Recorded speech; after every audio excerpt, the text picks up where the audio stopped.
ඕල දෙකෙන් දෙකට දානවා ඔන්ලයින් ස්කෑම් ගේමින්. ආණ්ඩුවේ ලාංඡනයක් දානවා. 7-5ක් බදු එකතු කරන්න. මුළු ටැක්ස් එක හැටියට අපි බැලුවොත් කොච්චර බද්දක් වදිනවද? ඒකේ තව මේ 36 කිරීම තුලද? නැහැ.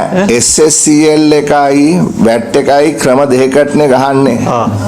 හරි එතකොට SSCL එක value added එකක් නෙමෙයිනේ turnover එකක් අන්නේ.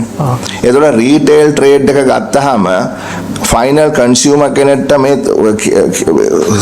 stages කීපයක් හරහානේ එන්නේ. එතකොට මේ SSCL එක හැමතැනම වදිනවානේ. manufacturer කෙනොත් වදිනවා. එයාට 2.5%යි. පොඩ්ඩක් අඩු වෙනවා. මොකද 85කට දෙකම. හරි 2.4යි කියමු.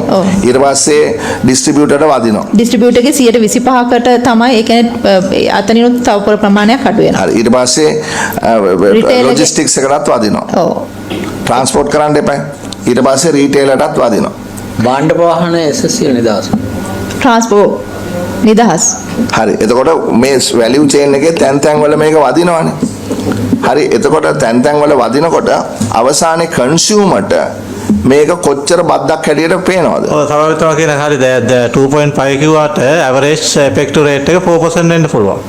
මොකද අතනින් මැනුෆැක්චරින් 2.5%යි ඊට පස්සේ ඩිස්ට්‍රිබියුටර් එකෙන් 22.5%යි ඊට පස්සේ රීටේල් එකෙන් 2.5%යි එකතු වෙනකොට ඇවරේජ් 4% වෙයි.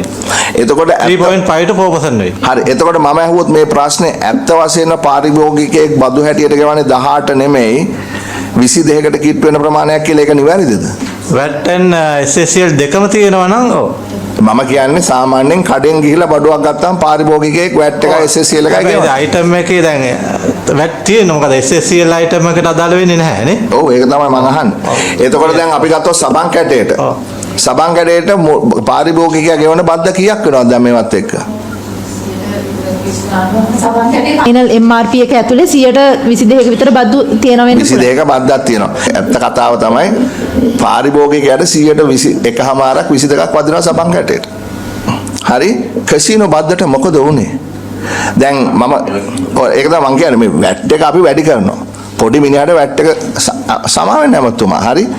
හැබැයි හැමදාම දැන් අපි ලිව්වා මේ ටෙලිකොම් එකටත් ක්‍රිකට් මැච් එකේ දා හරි ඕවර් එකෙන් ඕවර් එකට බෝල දෙකෙන් දෙකට දානවා ඔන්ලයින් මේ ස්කෑම් ගේමින් 7-5ක් බදු අය ගන්න ආණ්ඩුවේ ලාංඡනයක් දානවා 7-5ක් බදු එකතු කරන්නේ අපි කවුරුත් දන්නවනේ කාගේද කියලා මෙව්වා ඉතින් ඒ 3-4 දෙනාගෙන් ඇයි මේක එකතු කරගන්න බැරි මේ අසරණ SME කාර්යයට ගහනවා මේ බද්ද ඔන්ලයින් වලින් 7-5ක් බදු එකතු කරන්නේ හැබැයි ඒගොල්ලන්ට කාලේ දෙනවා ඒගොල්ලන්ට නෑනේ දිනයක් නෑ ජූනි මාසේ 30 වෙනිදායි කියලා කිව්වා ගේන්නේ දැන් මම බලන් ඉන්නවා තව දවස් සති දෙකයි තියෙන්නේ කෙර නැත්තම් එහෙම අපි බලාගමු මොකද්ද වෙන්නේ කියලා මේකේ සීමාවක් තියෙන්න ඕනේ